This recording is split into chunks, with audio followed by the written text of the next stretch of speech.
ಯುವನಿಧಿ ಯೋಜನೆಯ ಮತ್ತೊಂದು ಅಪ್ಡೇಟ್ಗೆ ಎಲ್ಲರಿಗೂ ಸ್ವಾಗತ. ನಾನು ನಿಮ್ಮ ಪ್ರೀತಿಯ ಶಿವು.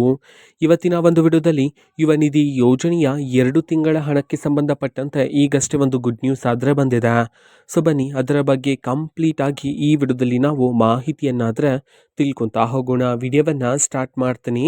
ಅದಕ್ಕಿಂತ ಮೊದಲು ನೀವಿನ್ನೂ ನಮ್ಮ ಚಾನೆಲನ್ನು ಸಬ್ಸ್ಕ್ರೈಬ್ ಮಾಡದೇ ಇದ್ರೆ ಈ ಕೂಡಲೇ ಚಾನೆಲ್ಗೆ ಸಬ್ಸ್ಕ್ರೈಬ್ ಮಾಡ್ಕೊಳ್ಳಿ ಮತ್ತು ಲೈಕ್ ಮಾಡಿ. ಈಗ ನಾವು ಇನ್ಫಾರ್ಮೇಷನನ್ನು ತಿಳ್ಕೊತಾ ಹೋಗೋಣ.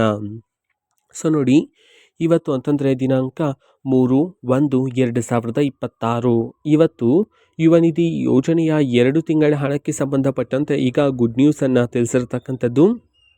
ಅಂತಂದರೆ ಈಗಾಗಲೇ ಯುವನಿಧಿ ಯೋಜನೆಯ ಅಕ್ಟೋಬರ್ ತಿಂಗಳ ಹಣವನ್ನು ಬಿಡುಗಡೆ ಮಾಡಲಾಗಿದೆ. ಸೊ ಆಲ್ಮೋಸ್ಟ್ ಎಲ್ಲ ವಿದ್ಯಾರ್ಥಿಗಳು ಸಹ ರಿಸೀವ್ ಮಾಡ್ಕೊಂಡಿದ್ರ.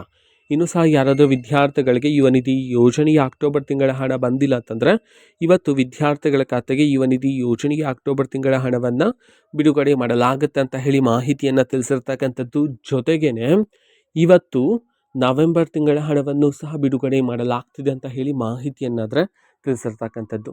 ಅಂತಂದರೆ ಯಾರಾದರೂ ವಿದ್ಯಾರ್ಥಿಗೆ ಇನ್ನೂ ಸಹ ಅಕ್ಟೋಬರ್ ತಿಂಗಳ ಹಣ ಬಂದಿಲ್ಲ ಅಂತಂದರೆ ಇವತ್ತು ಅಕ್ಟೋಬರ್ ತಿಂಗಳ ಹಣದ ಜೊತೆಗೆ ನವೆಂಬರ್ ತಿಂಗಳ ಹಣವನ್ನು ಸಹ ಬಿಡುಗಡೆ ಮಾಡೋದಕ್ಕೆ ಸಂಬಂಧಪಟ್ಟಂತೆ ಇದೀಗ ಮಾಹಿತಿ ಆದರೆ ಬಂದಿರತಕ್ಕಂಥದ್ದು. ಓಕೆನಾ. ಸೊ ಇದು ಇವತ್ತಿನ ಒಂದು ವಿಡಿಯೋ. ಸೊ ಇದೇ ರೀತಿ ಗೃಹಲಕ್ಷ್ಮಿ ಅನ್ನಭಾಗ್ಯ, ಶಕ್ತಿ ಯೋಜನೆ, ಯುವನಿಧಿ, ಗೃಹ ಜ್ಯೋತಿ, ಕಾಂಗ್ರೆಸ್ನ ಎಲ್ಲ ಯೋಜನೆಗಳಿಗೆ ಸಂಬಂಧಪಟ್ಟಂಥ ಇಂಪಾರ್ಟೆಂಟ್ ಅಪ್ಡೇಟ್ಗಳು ನಿಮಗೆ ಈ ಒಂದು ಚಾನೆಲಲ್ಲಿ ಇಮಿಡಿಯೇಟ್ಲಿ ಸಿಗ್ತಿರುತ್ತೆ. ಅದಕ್ಕೋಸ್ಕರ ನೀವಿನ್ನು ನಮ್ಮ ಚಾನೆಲನ್ನು ಸಬ್ಸ್ಕ್ರೈಬ್ ಮಾಡದೇ ಇದ್ದರೆ ಈ ಕೂಡಲೇ ಚಾನೆಲ್ಗೆ ಸಬ್ಸ್ಕ್ರೈಬ್ ಮಾಡ್ಕೊಳ್ಳಿ. ಸಬ್ಸ್ಕ್ರೈಬ್ ಮಾಡೋದ್ರ ಮುಖಾಂತರ ನಾನು ಯಾವುದೇ ವಿಡಿಯೋ ಹಾಕಿದ ತಕ್ಷಣ ನಿಮಗೆ ನೋಟಿಫಿಕೇಷನ್ ಸಿಗುತ್ತೆ. ಅದರ ಮುಖಾಂತರ ನೀವು ಬೇಗನೆ ವಿಡಿಯೋವನ್ನು ನೋಡ್ಬೋದಾಗಿರುತ್ತೆ ಮತ್ತು ಆ ವಿಡಿಯೋದಲ್ಲಿರುವ ಇನ್ಫಾರ್ಮೇಷನನ್ನು ನೀವೀಗ ತಿಳ್ಕೊಬೋದಾಗಿರುತ್ತೆ. ಮತ್ತೀಗ ನಾವು ಫೇಸ್ಬುಕ್ಕಲ್ಲೂ ಸಹ ಈಗ ವಿಡಿಯೋಸ್ಗಳನ್ನು ಅಪ್ಲೋಡ್ ಮಾಡ್ತಿದ್ದೀವಿ. ಫೇಸ್ಬುಕ್ ಚಾನೆಲ್ ಲಿಂಕನ್ನು ಡಿಸ್ಕ್ರಿಪ್ಷನ್ ಬಾಕ್ಸಲ್ಲಿ ಕೊಟ್ಟಿರ್ತೀನಿ. ಕ್ಲಿಕ್ ಮಾಡಿಬಿಟ್ಟು ಫಾಲೋ ಮಾಡಿ. ಓಕೆನಾ. So thank you, bye.